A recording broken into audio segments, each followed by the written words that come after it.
Hello everyone, welcome back. This is the fifth video in my series of the hypothetical Civil War. Okay, so basically this is a it's a hypothetical analysis of how a modern day Civil War would unfold in the United States. And the first I did this, like I said, this is the fifth video. The first one was a kind of a general overview. Second video covered food and energy shortages. The third video covered military involvement or non-involvement. The fourth video covered police avoidance of the Civil War. And the fifth video now is going to cover foreign involvement. Okay, and if we look at history, we see that civil wars typically end up with foreigners involved in one way or another. At the very least, they're supplying, one side or both sides. In many cases, we also get foreign fighters. Okay, and that was the case with our own, American Revolution. Okay, the French were invited in to aid us. What happened was, as a result of the French coming in, basically the two superpowers at the time was the French, and the British. Okay, so what happened was, effectively, by the French coming in to aiding the colonies, it turned our American Revolution into a sort of global war at that point. Okay, and the colonies were sort of functioned as a proxy war for what was actually happening between the British and the French. Okay, and since then there have been many civil wars around the world. And we typically see that foreign nations typically get involved. The United States has gotten involved in many other civil wars. I mean, we've gotten, the war in Vietnam was a civil war that we got involved with. The Iraq and Afghanistan wars were basically civil wars that we got involved with. So basically, that's the way civil wars go. Now, in my when I did the video series on U.S. military involvement in this hypothetical civil war, I said that the best thing that the military could do was not get involved with the Civil War and instead focus on protecting the borders and keeping foreigners out and keeping foreign supplies out. Okay, and that's the case. Okay, that's the best thing that the U.S. military could do: keep the foreigners out. By keeping them out, there's a chance that the Civil War might actually be reconciled at some point, and we might actually get back to being a United States at some point. If foreigners are allowed to come in and start supplying either one side or both sides, and they typically will supply both sides, what will happen is that the war will be prolonged. There will be more people getting killed. The two sides will hate each other more and more. And the differences will be, more and more unreconcilable. Okay, the foreigners, from the foreign perspective, they have everything to gain by not only helping one side but helping both sides. Okay, and I'll use the example of, for example, the British, right, our allies. They, as a result of the United States coming up in power, they, have gone down in power. They would have everything to gain from the United States weakening and never coming back to power, as every other superpower around the world. As the Chinese would gain from it, the Russians would gain from it, the Europeans would gain from it. So it would definitely be in their best interest to supply both sides and keep the war going for as long as possible, so that there is as much destruction created within the United States as possible, so that we can never recover from it. Okay, and I already touched on that before. What I want to cover in this video, I want to kind of go a little beyond what I mentioned earlier and talk about foreign fighters. Do they have a role to play in the Civil War? Okay, now we know, for example, for the American during our American Revolution, foreign fighters were involved. The British hired Hessians, which were basically German mercenaries, to fight for them. Okay, so the British had foreign fighters. Half of George Washington's Continental Army consisted of Irishmen just off the boat. Okay, now the Irish had a huge incentive to fight for the colonists, in the sense that they were enduring famines and starvation back in Ireland, that for one reason or another they blamed on the British, probably rightly so, but I'm not going to get into those details.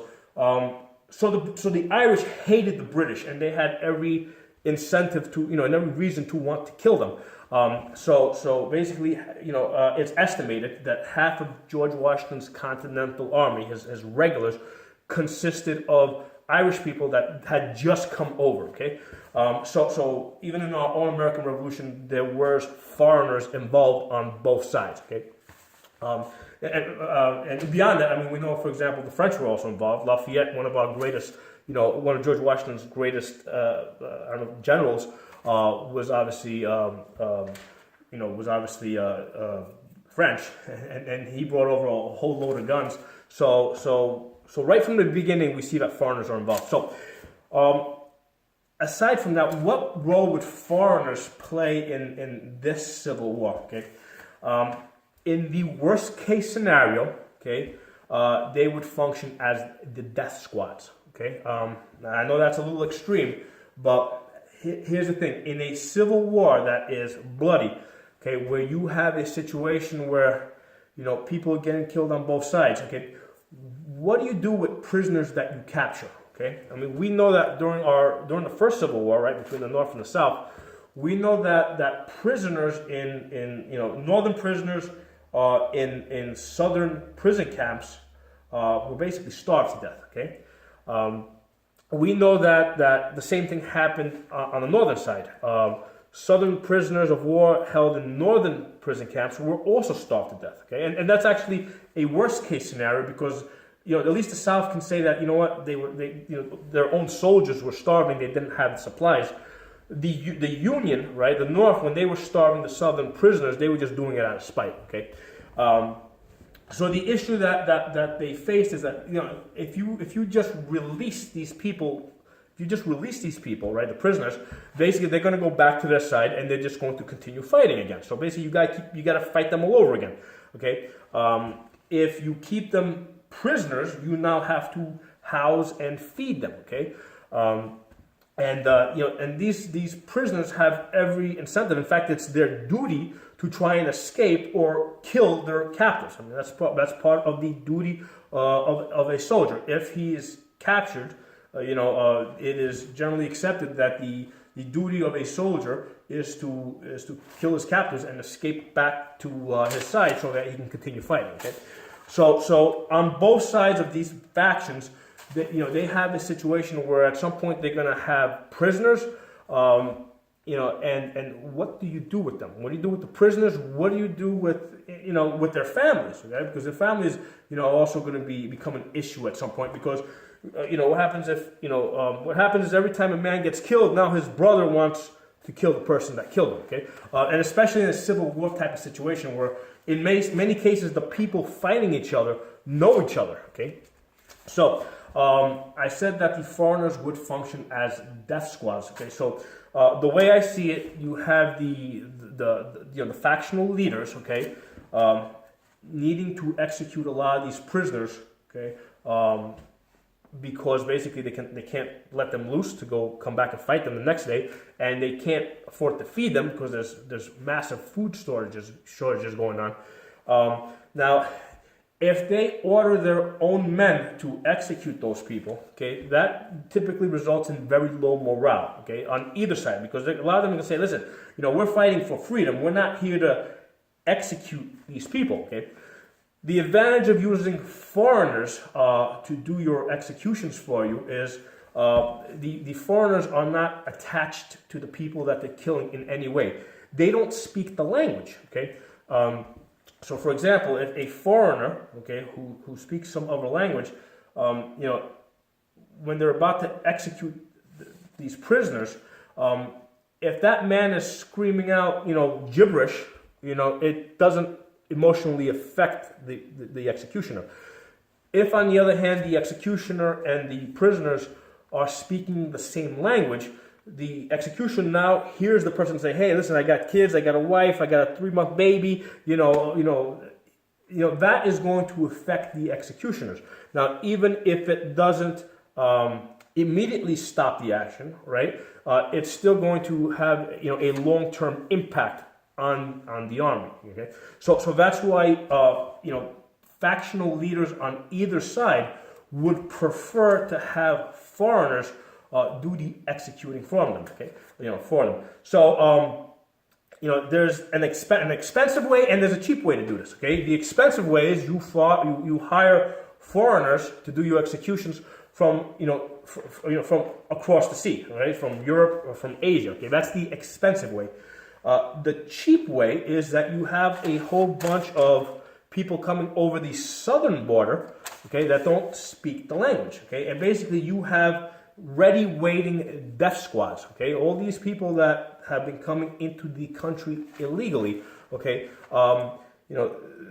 that is the function that I see for them. Okay, those people are death squads waiting to be recruited for the reasons that I mentioned before. So that's something to keep in mind. When we're letting all these foreigners coming into our country who don't understand first of all, they don't speak our language, and they don't understand or give a damn about our history. Okay, because to them the Constitution means nothing. Our history means nothing. How we got to the point that we're at means nothing to them. Okay, there are my thoughts on that. Post some comments. Let me know what you guys think. I'll talk to you guys next time.